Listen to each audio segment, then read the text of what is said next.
So good morning, everyone, and thank you very much, Karen, for the kind introduction. It's a great pleasure for me to have the opportunity to present at the MacGill Summer School, and I'd certainly like to thank Joe for his kind invitation. Given the time constraints, I propose to focus on what I see are the opportunities and challenges of artificial intelligence, robotics, and automation, and ignoring the internet connectivity aspects for another day. So I suppose artificial intelligence, robotics, and automation have certainly caught the attention of the public in recent years. And I think it's true to say there's a greater awareness, and to be fair, concern, than at present that at any time I can recall in the past. But it's also important to point out that AI is not some new innovation that's crept up on us while we've been down at the pub or watching the golf. The scientific community has had AI as a research objectives for many decades. In the 1950s, for example, Alan Turing explored the mathematical possibility of artificial intelligence and published a seminal paper called Computing Machinery and Intelligence. However, the birth of AI is generally attributed to the Dartmouth Summer School research project on artificial intelligence in 1956. And this was hosted by John McCarthy and Marvin Minsky, two pioneers of the field of artificial intelligence. And since then, there have been many peaks and troughs. There was times when it looked as if the field was actually dying, and then there's been times when there's been some new breakthrough and some resurgence. But it's probably true that, to some extent at least, that our current renewed interest is due to some particularly recent technological breakthroughs in algorithms, particularly known as deep learning. These need both massive amounts of data and huge computational resource. We now have those in abundance, which is why I guess the field is enduring a greater expansion at this point in time. So let me say clearly at the start, robotics and artificial intelligence have the potential to bring huge benefits to society. In health, in industry, in medicine, in entertainment, in education, and in new knowledge. For example, the EU's €1 billion Human Brain Project, which uses a lot of AI, is beginning to deliver results. And this project aims to understand better how the brain processes information, how it processes information both in health and disease. And this has potential impacts in a lot of the diseases that trouble us as a society. Alzheimer's disease, Parkinson's disease, neurological disorders generally, neurodegeneration, major depressive disorder, and so on. A lot of the breakthroughs that will come in that field will be due to artificial intelligence. But it is, however, true to say that the complementary robotics and automation technologies will also transform the nature of work. And they will transform societal norms. They pose challenging and difficult questions for political leaders in particular, who will need to adopt a long-term strategy and vision to address the implications. But it is all of our responsibilities, I believe, to ensure that the impending transformation is for the better, and it certainly can be. So let me talk a little bit about the hype and debate. So, if we look at some of the hype, so this is typical of it, that robots will wipe us all out in a few centuries, and that's the end. We're done for. I'm afraid I certainly don't believe that. And I'll show you some robots at the end of the talk if I get a chance, if I don't run over, which sort of confirm that. So there's huge debate, mainly at the moment within the scientific community, about where AI is going and what are the long-term implications.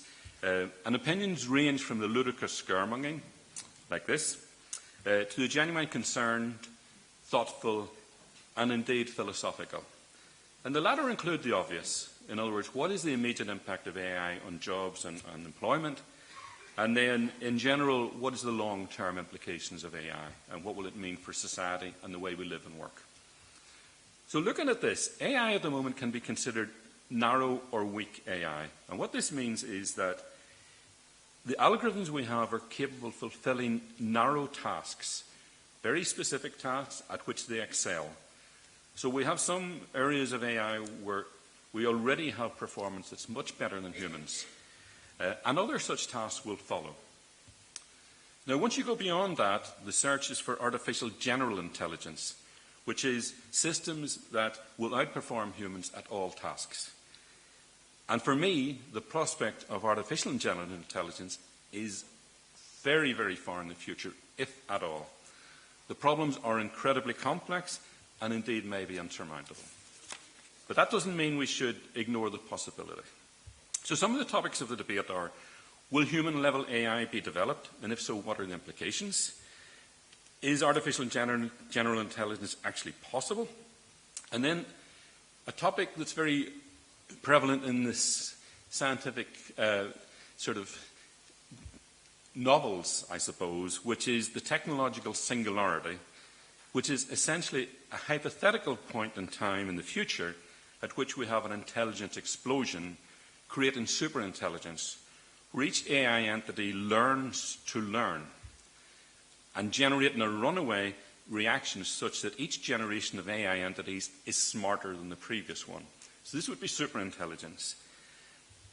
Some people say this is a hypothetical point. I would say it's a mythical point for a whole range of reasons, which we don't have time to go into. And then there were other discussions. Is AI the problem, or is it robots the problem? Will robots take over, etc., and will they run our lives? In my view, some of this debate is simply a distraction. In fact, an AI entity is always programmed to have goals and to optimize its behavior to achieve those goals. Intelligence begets control. We control animals, for example, because of our advanced intelligence. And robots are simply a physical embodiment of AI. But you actually don't need a physical entity to achieve control. And finally, if your robot beats you up, it doesn't actually matter to you whether it's conscious or not. What's important is what it does, not what it feels or what it believes. So what's the truth among the hype? Well, unfortunately, the answer is that we don't know. At this point in time, it's not possible to state for certain what are the future developments of artificial intelligence and what are the social impacts. AI experts disagree substantially. You will get AI experts who predict that we will have human-level intelligence in machines by 2045, and you will also have AI experts who say it's centuries away, if at all. So what we need to consider at this point in time are the real issues, and I divide these into short-term and long-term. In the short term, the real issue is of job replacement. There is no doubt that increased automation, increased AI, increased robotics will lead to changes and replacement of certain categories of occupations. Now, these will mainly be in those occupations that are well defined, where the work is quite repetitive. Possibly manual occupations, but not exclusively. I would single out, for example, law and accountancy as two professional occupations where there is great scope for AI and automation.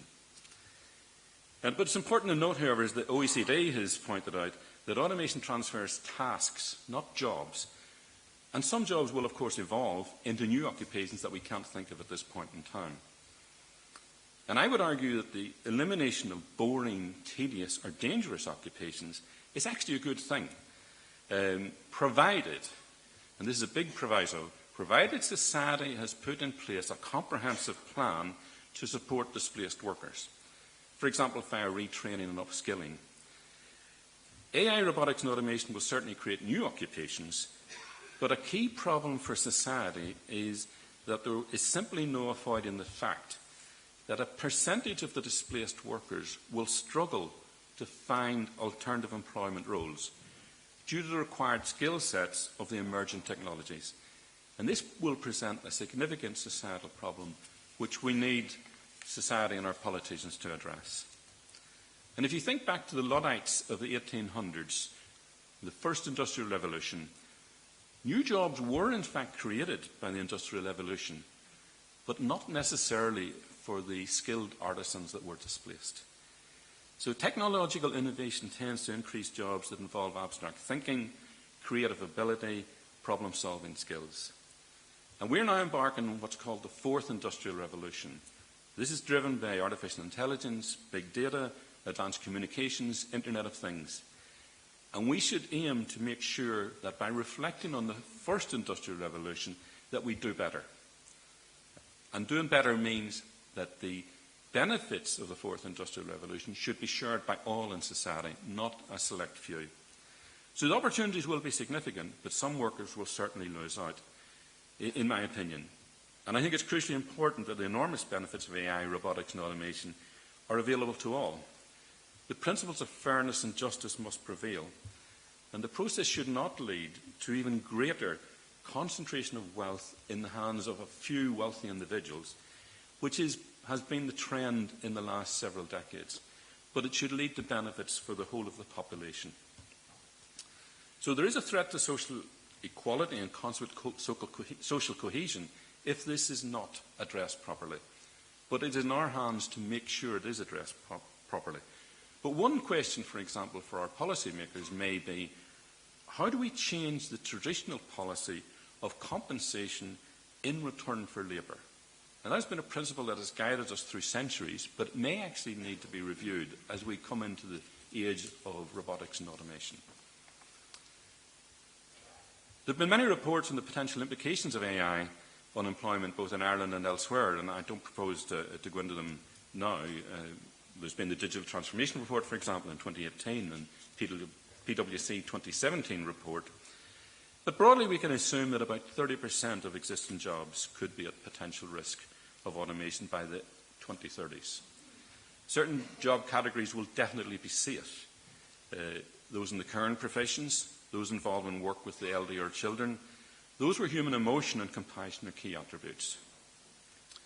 In the US, the Obama administration commissioned 3 important and very, very perceptive reports on robotics and automation and AI from the US National Science and Technology Council in 2016.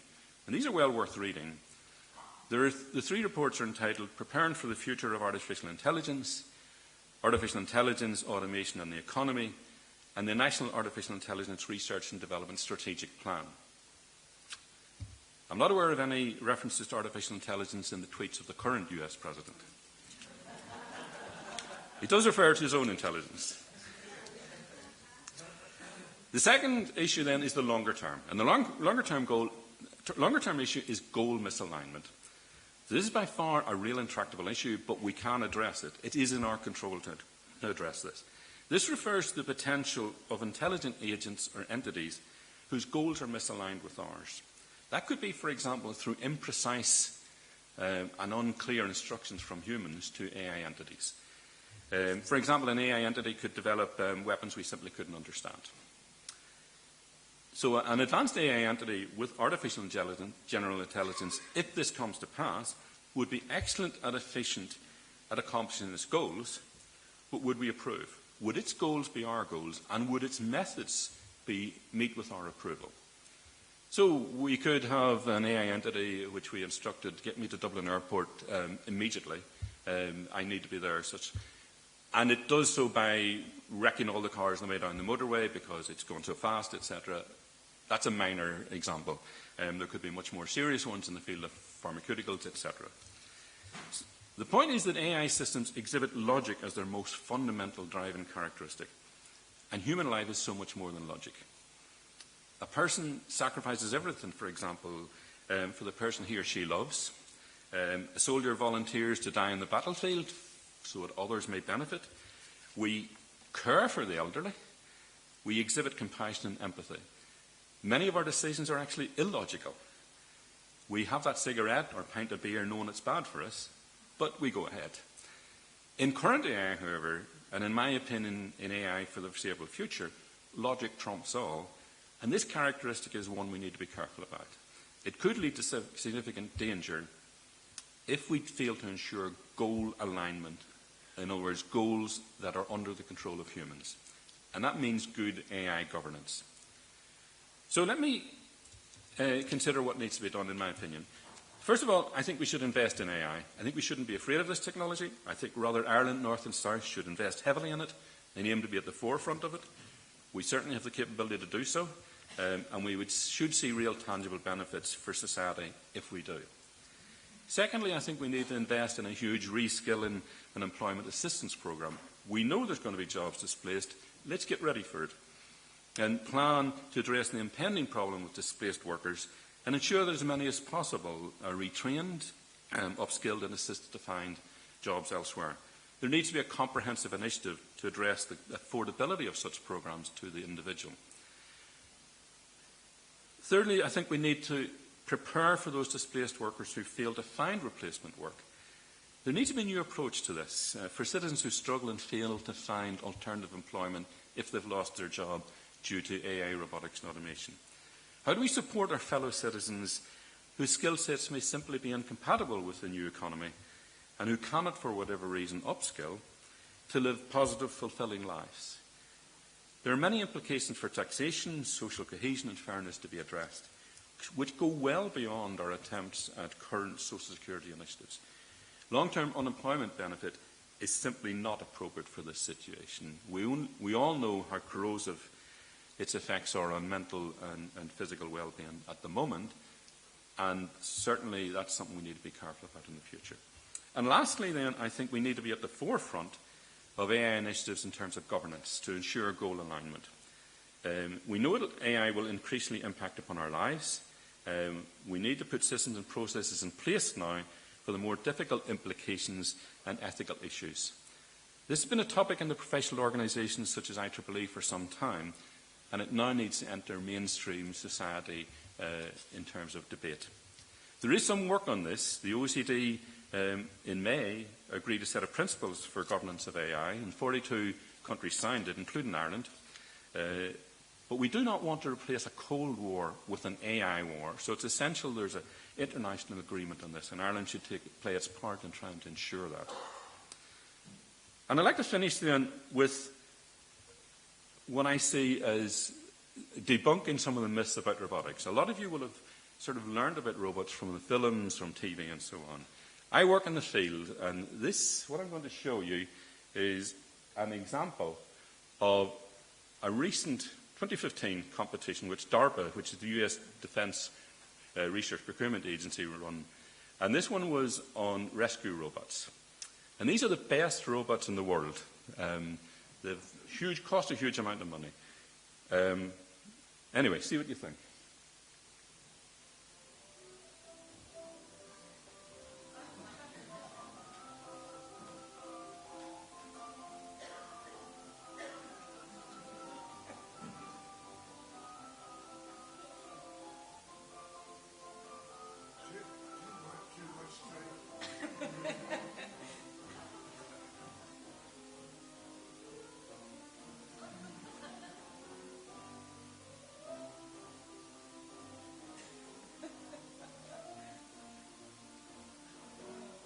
Okay, I think you get the picture. So, what I'm saying really is this. A lot of the things that are so easy for us as humans, like walking up the stairs, opening a door handle, riding a motorbike, getting out of a car, they're really difficult things for robots to do still. And the particular difficult problem for robots is perception, being aware of the world around us and acting appropriately. Husband and wife who've been married for many years, they can tell something about the other simply by a facial expression. We are light years away from that in robotics in terms of really interpreting human emotions. And it's human emotions that we cannot put in robotics, and I don't believe we ever should. But we should put in the ability to understand humans if they're going to work with us. So let me conclude. I think AI, robotics and automation present huge opportunities for society. But like all scientific developments, they must be well managed. They pose challenges for scientific researchers, but probably more challenges actually for our political policymakers and governments. They're beginning to change the nature of work and occupations, and will continue to do so. And I believe that an honest dialogue should begin now to ensure that everybody benefits from these new technologies, and that we plan for the longer term for the potential of goal misalignment and ensure good governance of AI. So thank you very much.